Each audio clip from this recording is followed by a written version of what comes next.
Boa noite, meus amados, povo de Deus, povo abençoado e eleitos de Deus. Sejam todos bem-vindos a mais uma live, a mais uma ministração daquelas que nos encoraja, nos edifica, nos fortalece, nos dá visão para as coisas lá na frente, né? Então sejam todos bem-vindos a essa live que vou pedir para você compartilhar nas suas redes sociais e convidar pessoas para assistir também essa live, né? Para que outras pessoas também venham se libertar do engano, esse engano terrível que está em nosso mundo, né? Fake news, mentiras. Então sejam todos bem-vindos. Vou pedir para você abrir a sua mente e a sua Bíblia. Amém?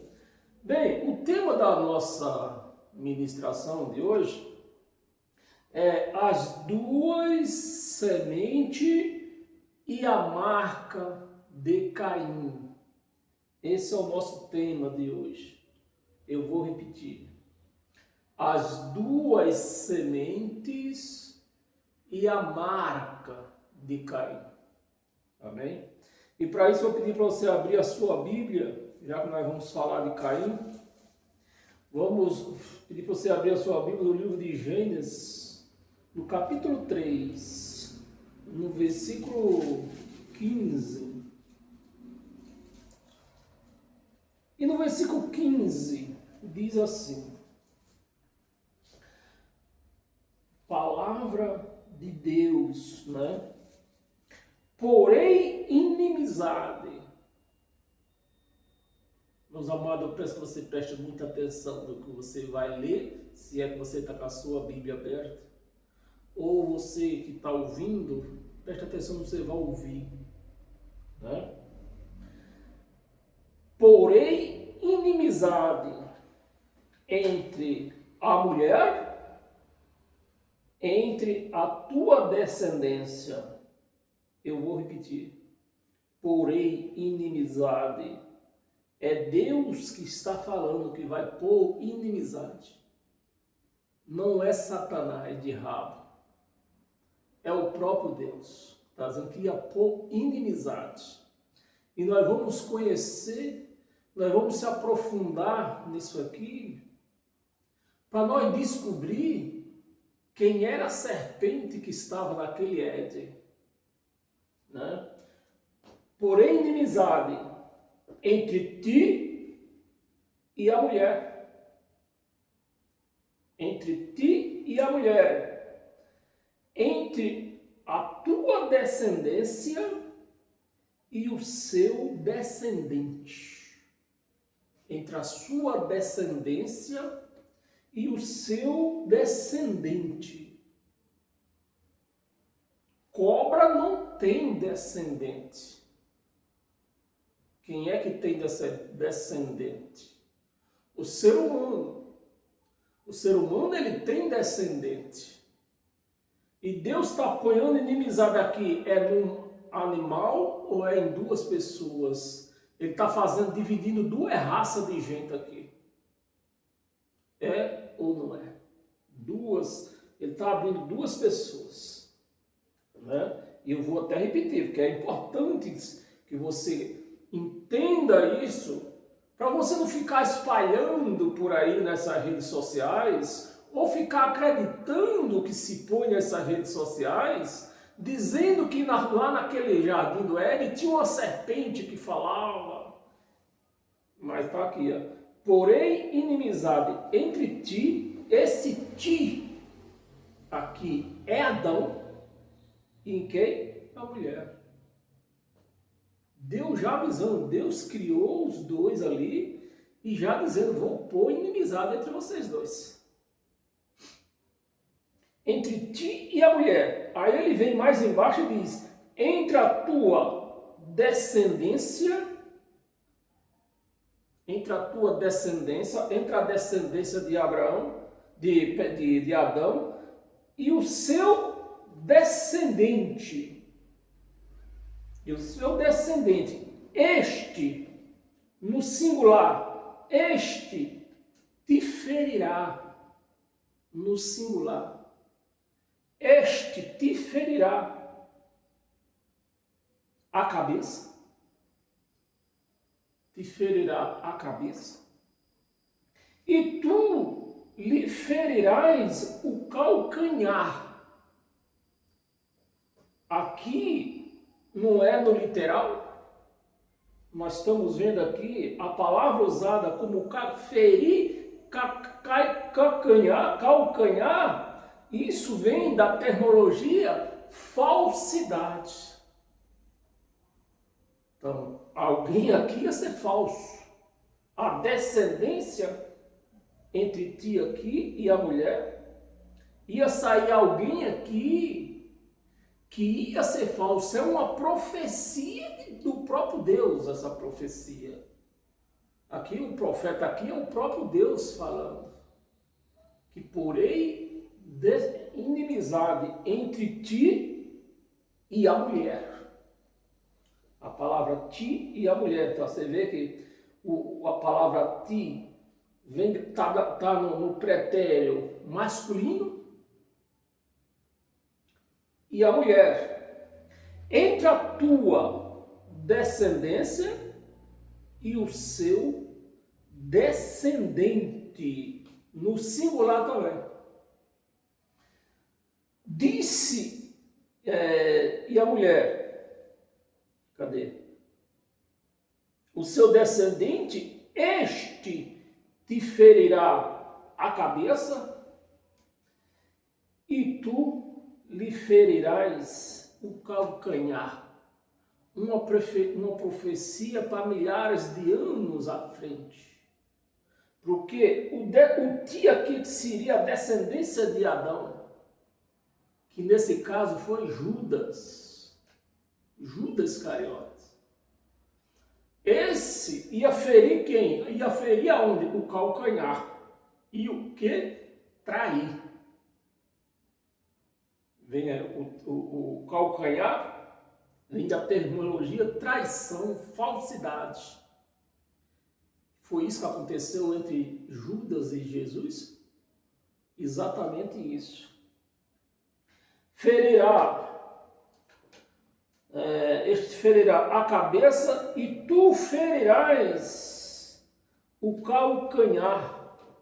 Ferirás a cabeça. Quem ia ferir a cabeça desse descendente aqui? Jesus. Feriu a cabeça de Judas, que se precipitou e morreu lá com cabeça e pescoço, né? Se precipitou ele foi se enforcar, segundo a história, né? No que ele pulou, o galho, segundo a história diz também que foi por causa da natureza, para a natureza não fazer parte daquilo que ele estava fazendo. Então, no que ele se jogou na corda, o pau se quebrou. E ele se estratalou lá de cara no chão lá. Então, feriu a quê? A cabeça. E tu lhe ferirás o calcanhar, falsidade, traidor, que é quem? Judas Iscariote. Parecia um anjo. No meio da multidão, no meio dos 12, posterior virou apóstolo, no meio dos 12, parecia um anjo. Nenhuma suspeita de Judas Iscariote. Mas foi o traidor de Jesus. Por isso que a profecia do próprio Deus está dizendo, esse vai ferir ao calcanhar, vai trair. Amém, meus amados? Então, se eu ver se eu leio o 16. Não vou. Você pode ler o resto da história, que é uma história muito grande, né? Só estou lendo aqui o versículo que traz visão clara, né? Da serpente que ia trair, Jesus ia ferir o calcanhar. Ia trair. Amém, meus amados? E ainda, para nós limpar, chegar mais na conclusão, em Gênesis, aqui em Gênesis mesmo, no capítulo 4, nós estamos no 3, capítulo 4, no versículo 1, ainda diz, ó, aí vem quem foi da onde vinha a descendência. Porque se você ler esse versículo 15 e não ler o contexto, você pode até achar que essa descendência seria da serpente, mas serpente não tem descendência. É o ser humano que tem descendência. Aí no versículo e outra, né? Se nós não prestar atenção, por causa da descendência, nós vamos achar que Adão coisou com a cobra, com a serpente, né? Porque nós vemos aqui a descendência. Mas no versículo 1 do capítulo 4, traz mais clareza ainda. Aí diz assim: coabitou o homem, não foi a cobra. Coabitou o homem com Eva, sua mulher. Esta concebeu e deu à luz a Caim, da onde ia sair direto o traidor que ia morder o calcanhar. O calcanhar, a palavra calcanhar aqui está no pretérito traidor, de traição, né? Vem do pretérito traição, traidor, falso. Está saindo da semente quem? De Caim, né? E deu à luz a Caim. Começou aqui. Então disse, né? Adquiri um varão com o auxílio do Senhor. Depois, era só o versículo 1 que nós estávamos. Deixa eu ver aqui o versículo 2. Aí vem, deu à luz Abel, que foi pastor de ovelha. Mas a história é longa, eu só estou lendo os versículos que nos traz luz para o nosso entendimento, que a descendência aqui não era de uma cobra. A descendência aqui era de Adão e Eva, que dessa descendência aqui que ia sair o traidor de Jesus, que saiu o primeiro a cometer crimes, né? Que no caso foi Caim. Aí lá em Romanos, adianta um pouco aí, lá em Romanos, no capítulo capítulo 9,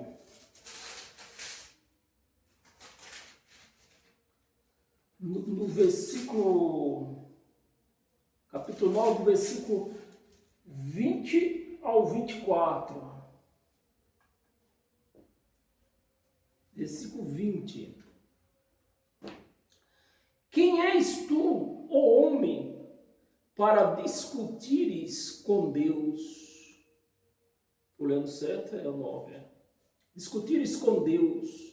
Porventura, pode o objeto perguntar a quem o fez, por que me fez? Disseste assim. Disseste assim? Ou não tem o oleiro, né? Que esse oleiro aqui, todo o sistema religioso entende que esse oleiro é Deus, ou não tem, fizeste assim, ou não tem o oleiro direito sobre a massa, que essa massa aqui é a criação do ser humano, para do mesmo barro, da mesma mulher, do mesmo homem, para fazer de Eva e Adão um filho bom e um filho ruim. É o que diz aqui, é ou não é? Para do mesmo barro fazer um vaso para a honra e outro para desonra. Essa aqui dá certo com Gênesis 3 e 4? Sim. Então, do mesmo casal, Deus pode fazer um filho bom e um filho ruim. Você lembra que quando todos nós já vimos isso, né? Uma pessoa, um casal teve um filho e conforme o filho vai crescendo, uns dizem, não se parece com o pai, mas é a cara da mãe. Ou vice-versa, não parece com a mãe, mas é a cara do pai. Porque são duas descendências. Deus pode fazer do mesmo barro, que seria do homem e da mulher, tirar do mesmo barro, da mesma massa, um filho para a honra e um filho para a desonra. Vamos ver versículo 20. Deus, porventura pode o oleiro perguntar, porventura pode o objeto, né, perguntar a quem o fez, por que me fez assim? 21. Ou não tem o oleiro direito sobre a massa para o mesmo barro fazer um vaso para a honra e outro para a desonra? Caim era esse vaso de desonra. Abel era um vaso de honra. Tirado da onde? Do mesmo barro, da mesma massa, de Adão e Eva. Mas Deus quis assim e assim será. O homem que não tem direito de dizer, por que Deus, tu me fez um filho bom, tu me desse 2 filhos, me desse um filho bom, e por que me desse um filho mau? O homem não tem esse direito.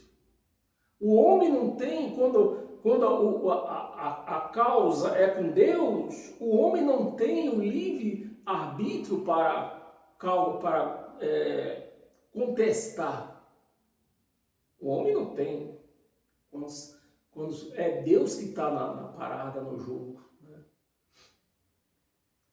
Por isso está aqui. E com isso é que nós temos que entender o porquê que Abel e Caim, um era um vaso de honra, outro era um vaso de desonra. 22, vamos ler até o 24. Versículo 22. Que diremos, pois, se Deus, querendo mostrar a sua ira, Deus tem ira também, Deus querendo mostrar a sua ira e dar a conhecer, mostrar e dar a conhecer o seu poder, suportou com muita longanimidade os vasos de ira. Então, pai, por que tem que ter esses 2 tipos de gente? Pessoas boas e pessoas ruins. É porque quando Deus acender a ira dele, ele vai usar quem? Aquela pessoa ruim. Para mostrar o poder de Deus. Deus não vai escolher o filho bom, a pessoa bom, para manifestar a sua ira. Ele vai manifestar a sua ira no ruim. Foi assim lá no Egito, né? O faraó. Deus não ia mostrar a ira dele em Moisés e Arão. Deus manifestou a ira dele em quem? No povo do Egito, no rei do Egito. Com lamidade, os vasos de ira preparados para a perdição. Então não tem o vaso ruim, pode até dizer, eu vou aceitar Jesus. Não adianta se aceitar Jesus. Jesus não vai te aceitar. E o negócio é esse, né? Não é eu querer aceitar Jesus. O ponto está se Jesus me aceita. Esse é o ponto. Muitos têm escolhido aceitar Jesus, mas Jesus não aceitou eles. Por isso que nós vemos aí os que aceitou Jesus, eles seguem as práticas de Moisés, da velha aliança, que a velha aliança é o contrário de Jesus, do Cristo, né? Digamos assim. Jesus mesmo, ele veio para cumprir a lei de Moisés. A lei de Moisés foi a culpada de Jesus ter ido à cruz. Por isso que ele diz que aquele que se converter só é considerado convertido. Isso é muito importante para que você entenda. Só é considerado convertido aquele que deixou as práticas da velha aliança. Se você ainda pratica alguma coisa da velha aliança, você não é considerado como convertido. Você aceitou, você faz parte daquele grupo que aceitou Jesus, mas ele não te aceitou. Por isso que você hoje ainda vive nas práticas da velha aliança, das doutrinas de Moisés, preparados para a perdição. Então, se eu for orar por uma pessoa se converter, uma pessoa que foi preparado para a perdição, perca de tempo. Eu vou estar lutando contra Deus, que Ele já criou aquela pessoa para um dia ele manifestar a ira dele naquela pessoa. 23. A fim de que também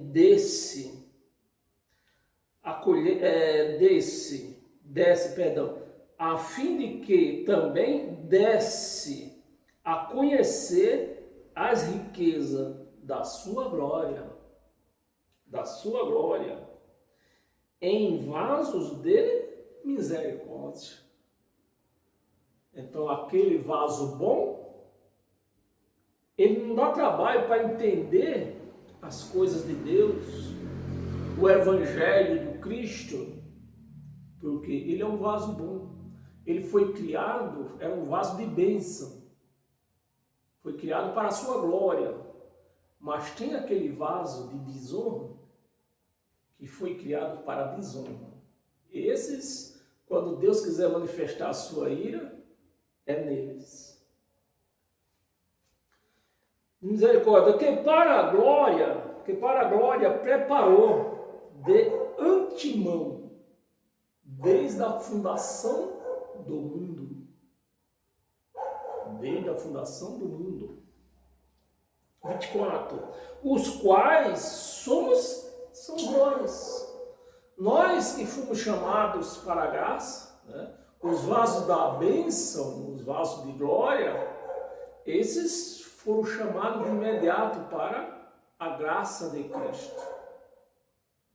Os que não foram chamados, está no grupo dos vasos de desonra. Somos nós a quem também chamou, né? A quem também chamou, não só dentre os judeus, né? Teve muitos judeus que se converteram, nem só dentre os judeus, mas também dentre os gentios.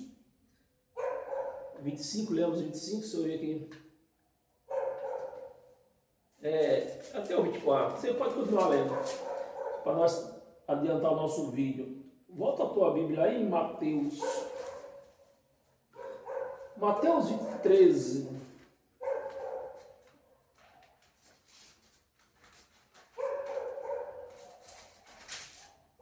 Mateus 13. Nós vamos ler do 24 até o 29. Versículo 24. Outra parábola lhe propôs, dizendo: o reino dos céus é semelhante a um homem que semeou sua semente no seu campo. 25, mas enquanto os homens dormia, veio o inimigo dele. Na religião, esse inimigo é Satanás. Mas nós da graça, nós sabemos que esse inimigo é os vasos de desonra. É os vasos de desonra. Que é bom, nós precisamos deles.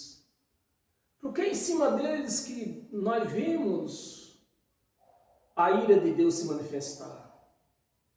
E quando a ira de Deus se manifesta, nós já sabemos, ó, eu pensei que aquela lá, aquele lá, era um vaso de honra, mas ó, Deus manifestando a sua ira nele, nela. Está entendendo, meus amados? Então tem que haver, sempre houve, desde o princípio do mundo, desde Adão e Eva, o vaso ruim e o vaso bom. Sempre vai haver, meu amado, esse vaso ruim e o vaso bom. E dê graças a Deus, porque Deus não vai usar a ira dele. Deus tem esses vasos ruins para manifestar a sua ira. Não vai manifestar em cima de nós. Veio o inimigo dele, né? Semeou o joio no meio do trigo e retirou-se. 26. Quando a erva cresceu, produziu frutos. Pareceu também com o joio, né? Pareceu também o joio. E então, vindo os servos do dono da casa, lhe disseram: Senhor, não semeaste boa semente no teu campo, no reino de Deus? É por isso que hoje você vê, isso é tão sério, que você vê aí, eu nem digo as pessoas que não são crentes, pessoas crentes dizendo que o reino de Deus não vê ainda, por quê? São vasos de desonra. Quando que eles vão ser usados como glória? Na hora de ser usado é só desonra, né? É só desonra, sofrimento, doenças, assaltos. Somente o teu campo, de onde vem, pois, o joio? 28. Ele, porém, lhe respondeu: inimigo fez isso. Na religião diz que é Satanás. Mas nós estamos vendo aqui que é um homem, é um vaso de desonra, né? Aquele que está contra é aquele invejoso que não quer ver você crescer na vida. Então ele procura sempre tentar te derrubar. É o que? O vaso de desonra. 29, vamos ler até o 29. Não, então, cadê? Eu juro. Não, replicou ele, para que, ao separar o joio, não arranqueis também com ele o trigo. Amém, meus amados? Eu vou ler o 30 que está solto aqui. Deixai-os crescer juntos até a colheita. E no tempo da colheita, direi aos ceifeiros: ajuntai primeiro o joio, atirai-o em feixes para ser queimados, mas o trigo colhei-o no teu celeiro. Amém, meus amados? Deus, desde o princípio do mundo, fez esse mundo desse jeito. Aquele que é de Deus sempre procura fazer coisas boas, fazer caridade, não tem mágoa de ninguém, não guarda mágoa de ninguém, né? Não procura confusão, foge do mal, né? Mas aquele que é vaso de desonra fica procurando intriga, tendo inveja do vizinho, não é um Satanás, é um ser humano. Amém? Mateus ainda, nós estamos no 13, vai até o capítulo 26. Versículo 28.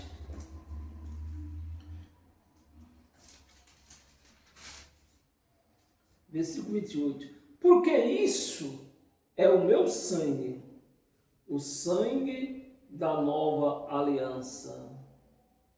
O sangue da nova aliança, derramado em favor do mundo, do universo, né? Porque dentro das religiões, acha que Jesus foi morto para todo mundo. Não, Jesus morreu por todos nós. Por todos nós, vírgula. Ele morreu pelos vasos de honra. Pelos vasos de desonra, não. Em favor de muitos. Não foi do mundo, do universo, de toda a carne, de todo o ser humano. Não, ele morreu em favor de muitos, para remissão dos pecados. Então, daqueles vasos de honra, os pecados foram perdoados. Mas os vasos de desonra, a cada dia, eles vão praticando mais. Né? Praticando mais. E praticando mais. Até nos hinos que eles cantam, eles conseguem desonrar a Deus. Até nos hinos que eles cantam.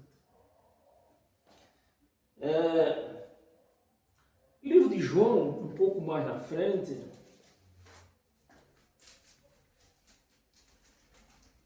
João, no capítulo 3, no versículo 16. Versículo 16. Porque Deus amou o mundo de tal maneira que deu o seu Filho unigênito para que todo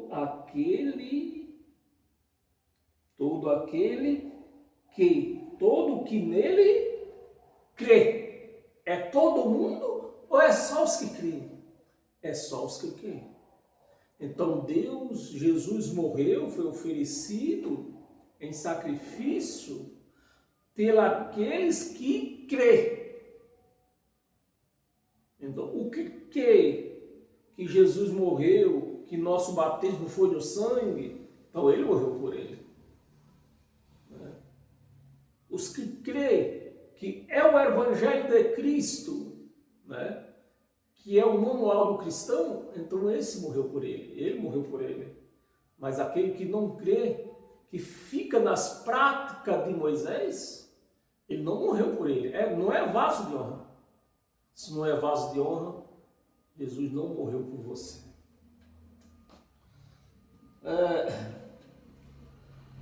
Para que todo o que crê, que nele crê, não pereça, mas tenha a vida eterna. Foi por isso. Não foi por todos. Era um versículo só. Sim. Em 2 Tessalonicenses, então falta 3 passagens.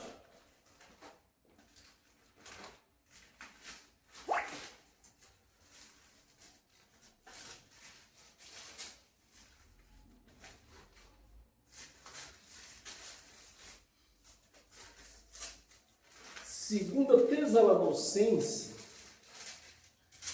capítulo 1, versículo de 1 ao 3. Paulo, Silvano e Timóteo, a igreja dos Tessalonicenses em Deus nosso Pai, e no Senhor Jesus Cristo. No Senhor Jesus Cristo. Graças e paz a vós outros, da parte de Deus Pai e do Senhor Jesus Cristo. Meus amados, é importante que a pessoa que vive na graça, que diz que vive em graça, quer viver na graça, escolheu viver na graça, é importante que ele entenda muitas coisas que Paulo escreve aqui.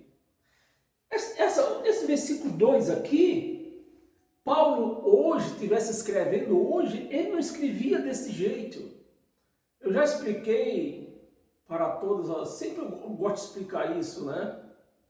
Por que Paulo está dizendo aqui, eu vou ler de novo para você pôr no seu entendimento, no versículo 2.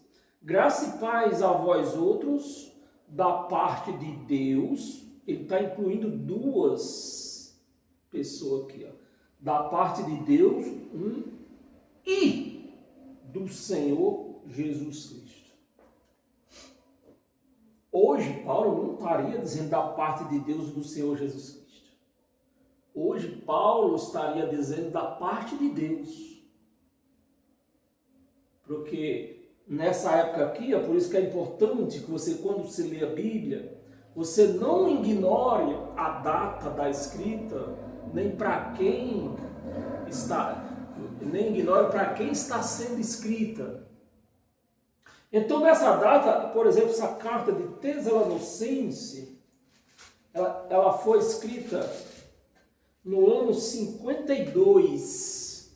No ano 52, Jesus não tinha voltado. No ano 52. Então, no ano 52, Jesus, sejam todos bem-vindos a esta sala. No ano 52, Jesus era o Senhor deles. Mesmo depois passou pela cruz, foi acesso aos céus, Jesus era o Senhor. Por isso que Paulo está se referindo aqui a Deus Pai, que sempre foi Deus, nunca deixou de ser Deus.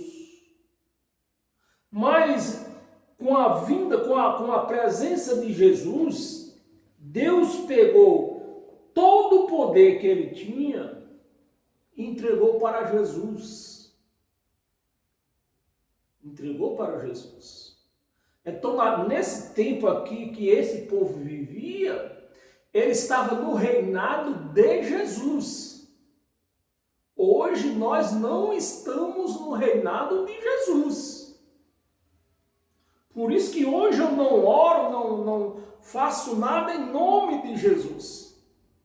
Porque o reinado dele já passou, meus amados. É só você ler lá a 1 aos Coríntios, no capítulo 15, do versículo 24 ao 28. Jesus volta, faz o resto que tinha que fazer, era vencer a morte, né? E depois de sair, o versículo lá de 1 Coríntios deixa bem claro, Jesus devolvendo o reino, os poderes para o Deus mesmo, e Jesus ficando à mercê de Deus, como nós vivemos à mercê de Deus. Então, a partir daquele momento que Jesus devolve o reino ao Deus Pai, então tudo agora é Deus. É Deus em tudo e em todos. Então, por este motivo, eu não posso dizer em nome de Jesus, porque Jesus, o reino, ele devolveu o Pai. Ele ficou subjugado quanto nós estamos subjugados. Então não adianta eu orar ou fazer nada em nome de Jesus. Tem que fazer em nome de Deus mesmo, Deus Pai, o Criador dos céus e da terra. Não em nome de Jesus. O reinado de Jesus acabou no ano 70. A Bíblia deixa isso bem claro, lá principalmente em 1 Coríntios, capítulo 15, do versículo 24 ao 28. Se eu fosse você, eu anotava aí e depois, não vai agora não. Depois, nós parar aqui. Você vai, abra a sua Bíblia e lê com muita atenção. Jesus devolvendo o reino a Deus mesmo, e Deus, a partir daquele momento, ele voltou com seus poderes. Agora tudo, Deus é em tudo e em todos. Jesus não manda nada mais. Mas o sistema religioso não tem aprendido isso dentro das chamadas igrejas. Por isso que tudo, se ele vai tomar um copo d'água, em nome de Jesus, eu vou tomar esse copo d'água. Não adianta. Bem, vamos para cá. Nós lemos o versículo 2, né? Temos o 3, versículo 3. Irmãos, cumpre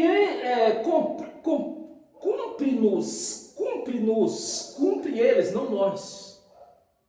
É preciso que nós entendemos isso aqui. Com quem Paulo estava falando, que ano Paulo estava falando, o que esse povo estava vivendo naquela época. Por isso que ele está chamando a atenção do povo dele. Irmãos, cumpre-nos dar sempre graça a Deus no tocante a vós outros, como é justo, pois a vossa fé cresce sobremaneira, e o vosso mútuo amor, de nos para com os outros vai aumentando, tá? Eu acho que o único, não é dois mandamentos ele deixou, né? Amar a Deus sobre todas as coisas e ao teu próximo como a ti mesmo. Então, em quase todas as religiões, você não vê esse amor mútuo. É cada um querendo trair o outro. São Judas. São os traidores. Ferindo o calcanhar do irmão. E é o que Paulo entendendo, né? Está dizendo aqui. Né?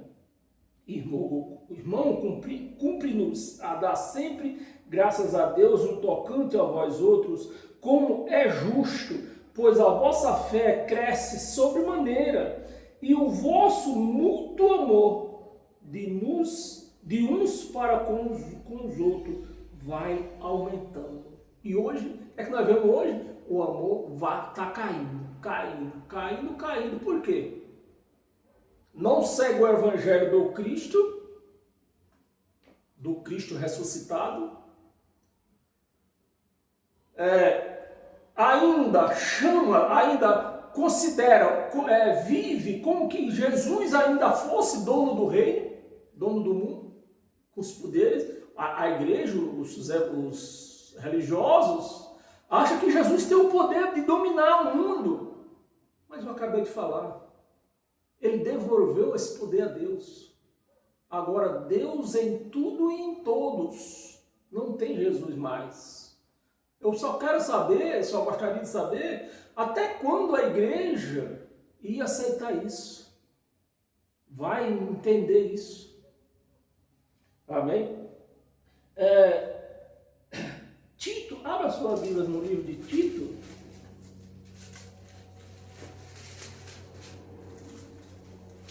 Tito, no capítulo 1, no versículo do 1 e 2. Paulo, servo de Deus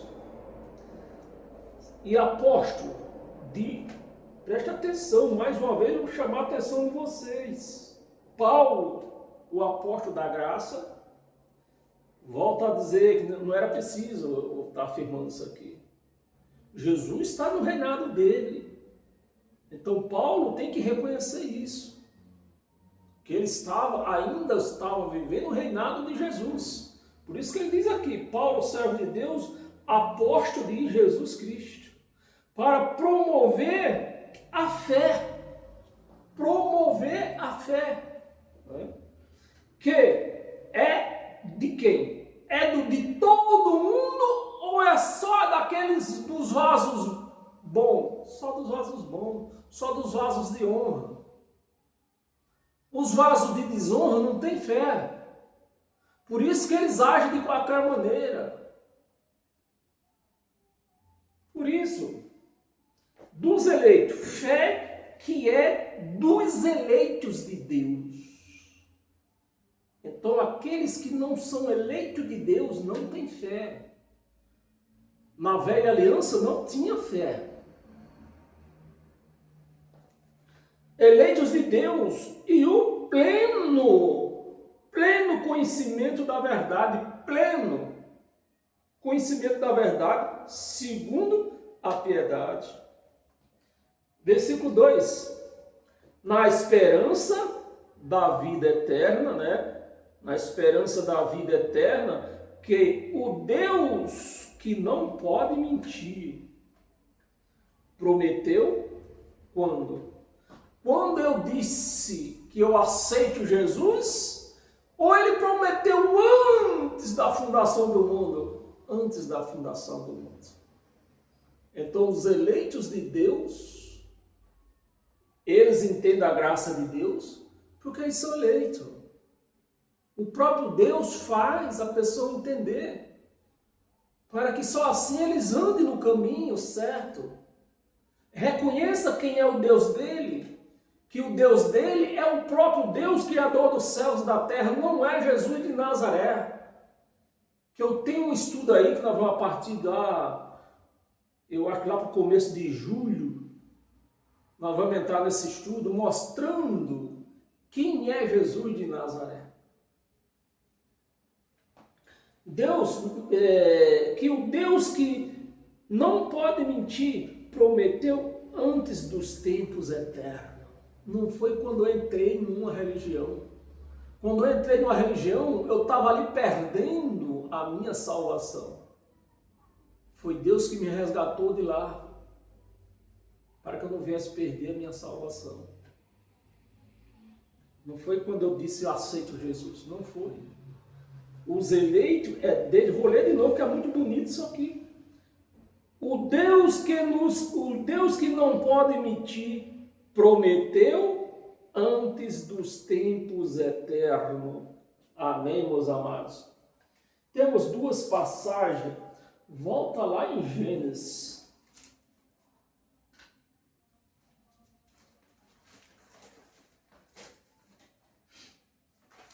Gênesis capítulo 4. Versículo 10. Nós vamos ler até o 15. Versículo 10. E disse Deus. Volta Deus falar com Caim, né? E disse Deus, que fizeste? A voz do sangue do teu irmão clama. Ô meu amado, você que acha que vai morar no céu, porque os religiosos acham que vem morar no céu. O sangue de Abel, que era um vaso de honra, estava onde? Clamava do céu ou clamava da terra? Clamava da terra. Sangue não pode entrar no céu. Mas infelizmente a religião acha que vai para o céu de corpo e alma. Eu já vi crente dizer que lá no céu ia ter até, ó. Incrível uma coisa dessa. Disse Deus, que fizeste? A voz do sangue do teu irmão clama da terra a mim. Clama da terra a mim. Sangue não pode acessar os céus. E para começar, só tenha paciência. Se você dar um Google aí e procurar o que é alma, vai aparecer em primeiro lugar lá o sangue. É lógico que vai aparecer mais coisas, mas em primeiro lugar o sangue. E por que os religiosos querem salvar a alma? como se a alma, que é o sangue, entrasse no céu.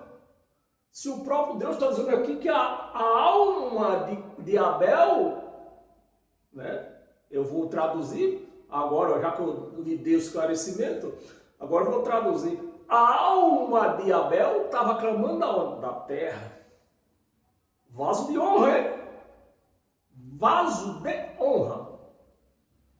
Abel era um vaso de honra. E a alma dele clamando da terra. O sangue.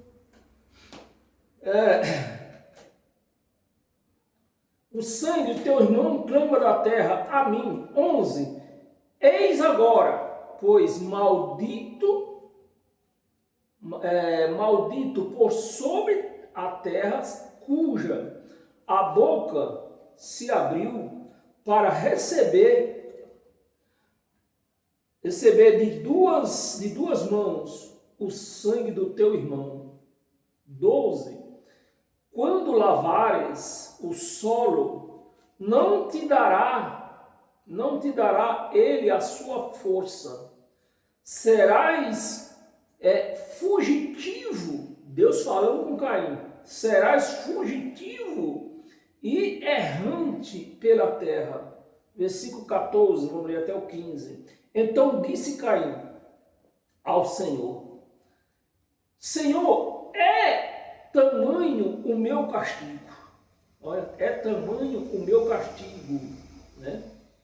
Que você vê que por Caim ter matado Abel, Deus não foi logo dando fim a Caim. Qual foi o maior castigo que o próprio Caim está confessando aqui? Sobreviver. Sobreviver. Porque a quem ele encontrasse, o povo ia dizer, olha aí, ó, o criminoso.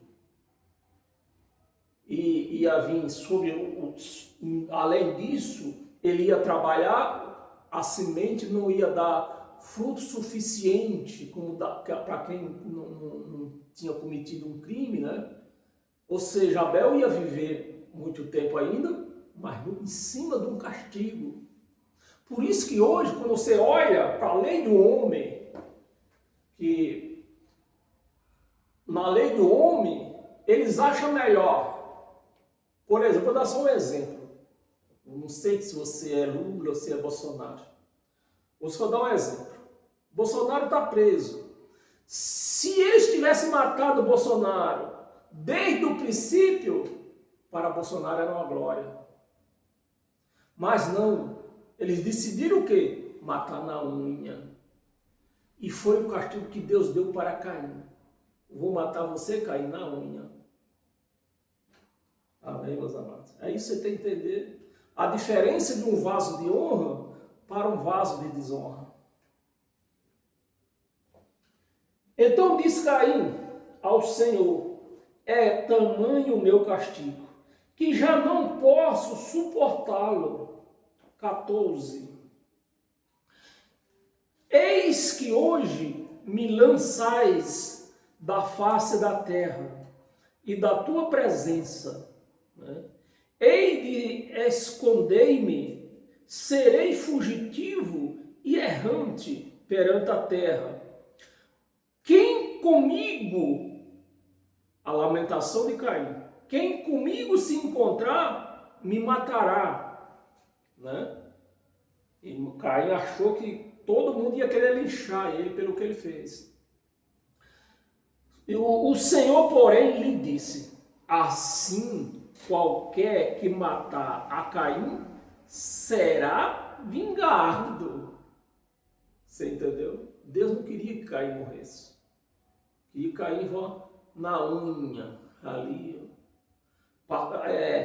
Hoje, antigamente, acho que eles não sei se tinha isso, ou eles não sabiam do nome disso, né? Dessa doença que a turma chama de depressão. Então hoje, Caim ia morrer de depressão, sofrendo ali. Mas para ele confessou, era melhor o quê? Que Deus tirasse ele também. Mas Deus diz não. Você é um vaso de desonra e você vai sofrer, vai ter que pagar. Isso aí. Vai ter que pagar. Porém ele disse, assim qualquer que matar Caim será vingado 7 vezes.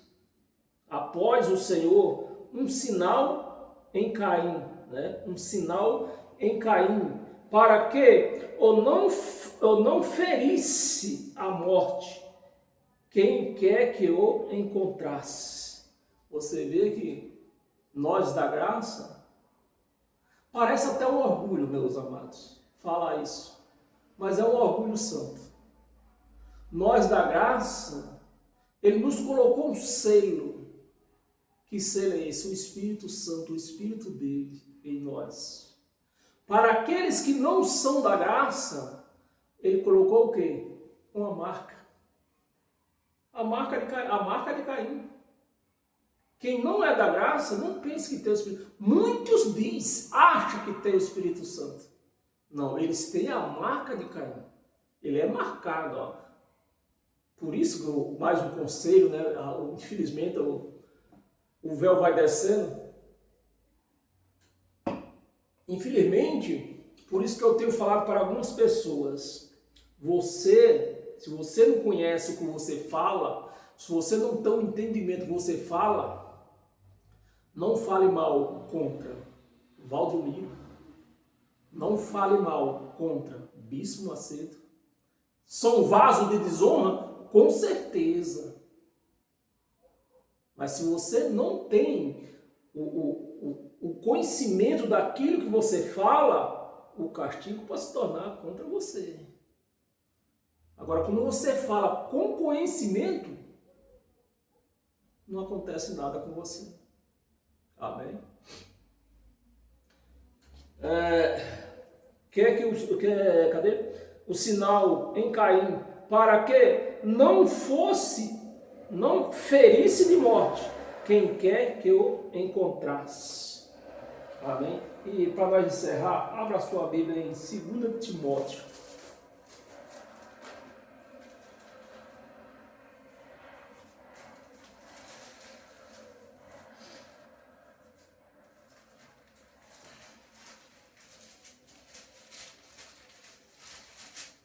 Segunda Timóteo, no capítulo 2, o versículo é 19. Capítulo 2, versículo 19. Para nós encerrar com todas as sortes de bênção. Entretanto, o firme fundamento de Deus permanece. Tendo este selo, né, os de Deus, acabei de falar, os de Deus são selados. Os que não são de Deus, os vasos de desonra são marcados. Este selo, né, permanece. Tendo este selo, o Senhor conhece os que lhe pertencem e ama. E amas, né? Aparte-se da injustiça, a parte da injustiça, todo aquele que professa o nome do Senhor. Afaste da injustiça todo aquele que professa o nome do Senhor. Amém? Por isso que muitos acham que viver em graça é ter liberdade para fazer o que quiser. Não. Em graça, você não faz o que você quer. Não faz porque o selo que ele tem colocado em nós nos alerta. Você pode fazer isso aí, mas não deve. E nós não fazemos. Nós não matamos, nós não roubamos, não andamos com a cara cheia o dia inteiro e todo dia. Eu não estou dizendo que beber não é errado, mas se você bebe uma dose numa adição, numa festa, numa hora que vai comer, não tem erro nenhum. Mas viver bêbado nos bares o dia inteiro, todo dia, aí está errado. Amém? Então, a nossa liberdade nos mostra isso. E nós obedecemos. Somos filhos. Obedecemos. Amém? Paz eterna a todos vocês. Que vocês sejam abençoados pela graça de Cristo todos os dias da sua vida, que você viver em cima desta terra. Amém?